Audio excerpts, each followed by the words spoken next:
bracket now. Whatever for the Z-bar for the clutch mechanism on the Valiant. I had to extend this out. I'm getting ready to drill a hole so you get the bolt lined up right and whatever. You see, molded up that hole to and get that other hole poked in there, see if everything fits and get it all ground up and see what happens here. And there we go. We got the bracket up in there, got the Z-bar, got the clutch adjustment done. The only thing I need to do is get the little bushing. Come on, focus.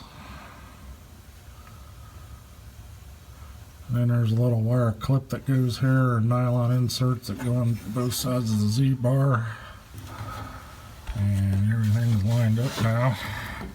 I need a little clip kit and whatever to go on there, and here we go. Got the clutch adjustment and all that fun stuff. And there's the oil pan. Put the bottom of that in. That was pitting out and stuff and rusting, so I fixed that. And yeah, that's about it. Yep. And then trying to get that hole measured to where it needed to be was kind of tough. And like I talked about in the other video,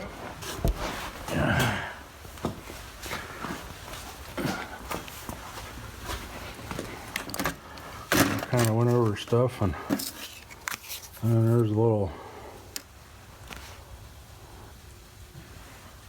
template I made on the back side of that bracket, and used a little paint to mark the hole. Center punched it best I could, hit it on the drill press, and everything's fine. So we got that done. So that's a little bit closer. So I just gotta find a book. And the same on the other side. What the hell? I kept hitting a button, so I got about, oh, it's gonna be crazy on the video. I might not be able to use any of this. And then the back bumper, that was all tweaked and stuff. I don't know if I got it. You can still kind of see a little bit of it there where the light's hitting it. It's a little goofy there, but it kind of still sinks in a little bit. But that was kicked in quite a bit. Yeah, I didn't do this paint job. I had to fix the hood and repaint it. Color's off a little bit, same mix, but I don't think this had the hardener and stuff in. It was put on a little wetter than what I put. It's kind of hard to match, but some places that don't, it's not too bad. Fluorescent light's not helping either.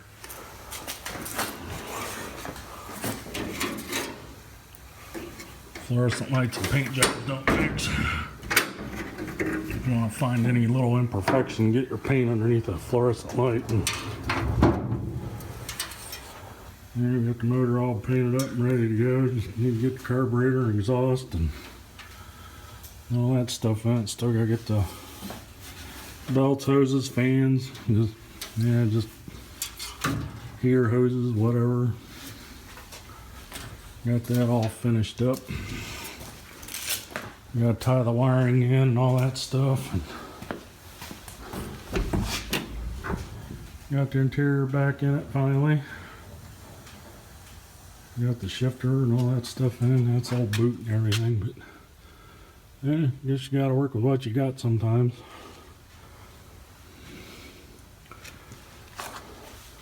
Seats need cleaned up a little bit. Yeah, it's been not a bad little car, really, for as long as it's been sitting. I think it originally come out of Texas, and so you can see the body works pretty good on it. And there's a few places on it that's not. It's going to be a driver. It's not like it's going to be a concourse car or anything. It just is what it is. Yeah, hopefully this summer we'll have it out on the road. And that's about all for now. Oh yeah, I gotta get the. I was messing with this the other day, made my first reverse. I don't know where to put the metal at. I'm gonna have to find that and get that on the video too. And there's my stump.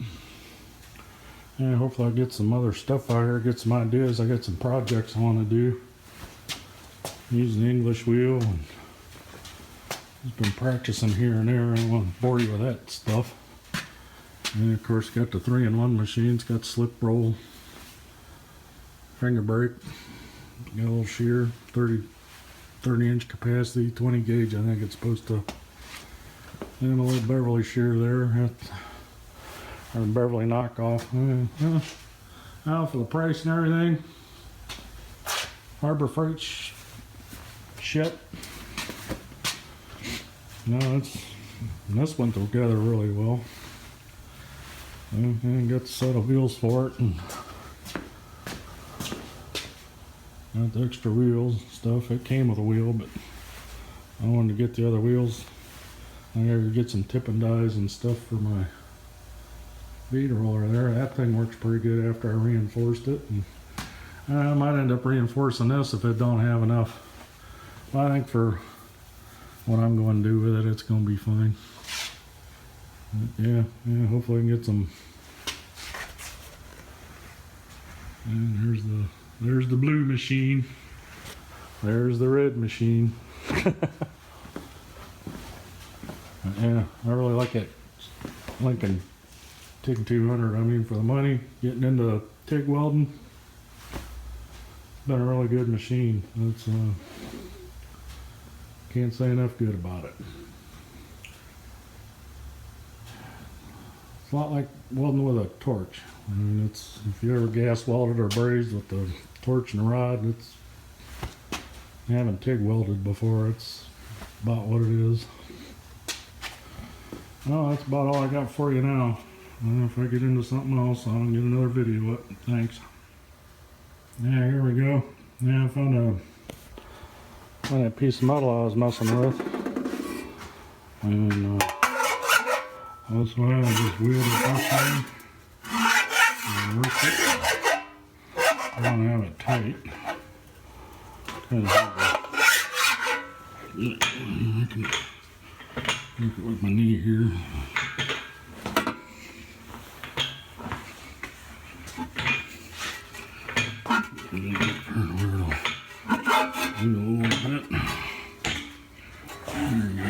Tension up now. And all I did was rack it, move this way and stretch that part. And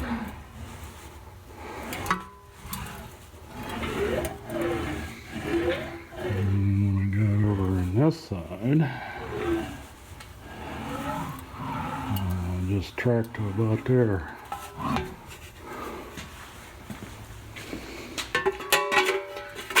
And then on the other side where I got it to turn back on itself there a little bit,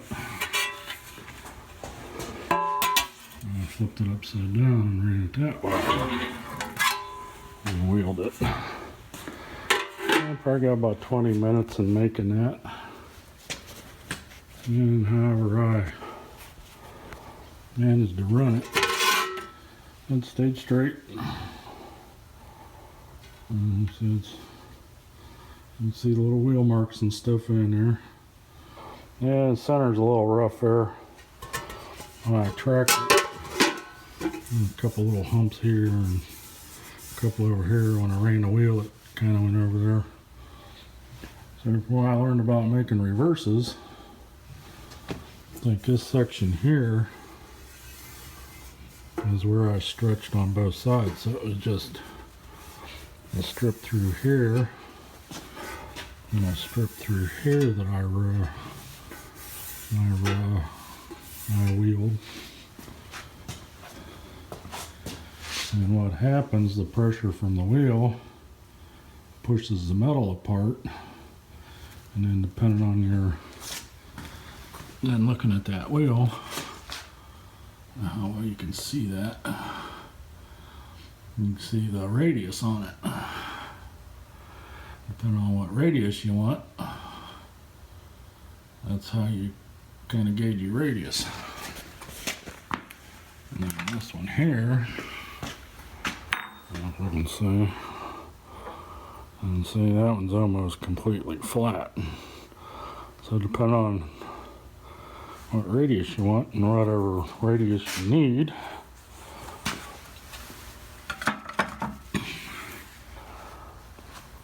you choose your wheel. And if you try to use too flat a wheel, and if I had to redo this one, I wouldn't want to use that flat wheel on it, because the sides of the wheels there will dig into the work and put grooves in it.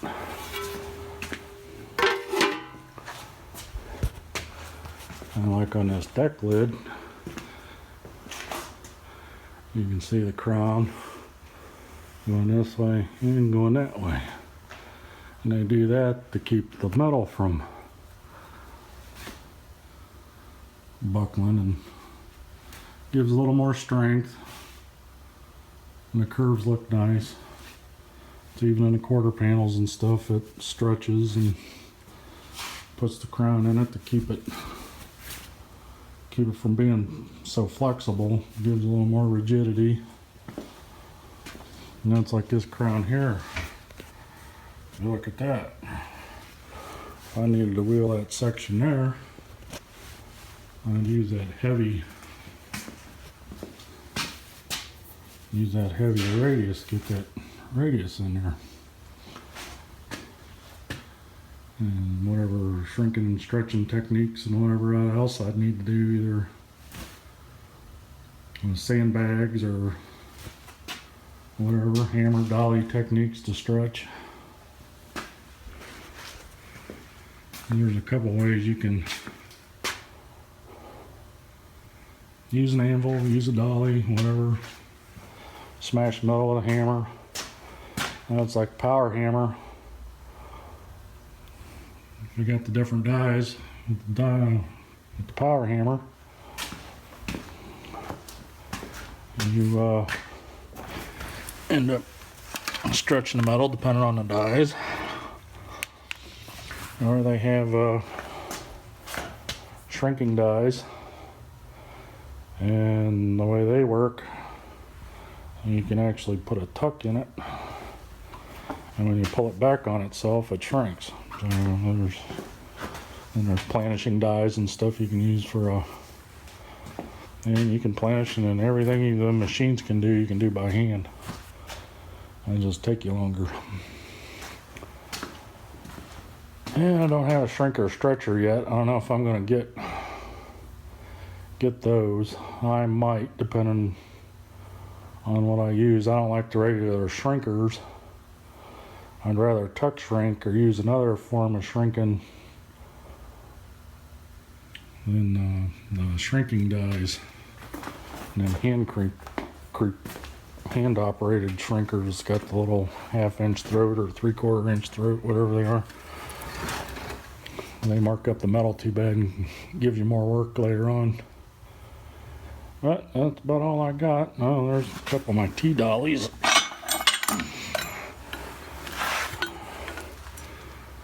And I just made them out of, I needed to do a couple things, round over, and round a couple of things over. Needed a couple radiuses I needed to round over. I welded them up, put them in the vise, and I have at it. I'd do more, but I don't have my other camera down here. I don't have a way to put my phone on a tripod or anything. So, yep, I can get into something. We'll get back at you. Okay, thanks for watching.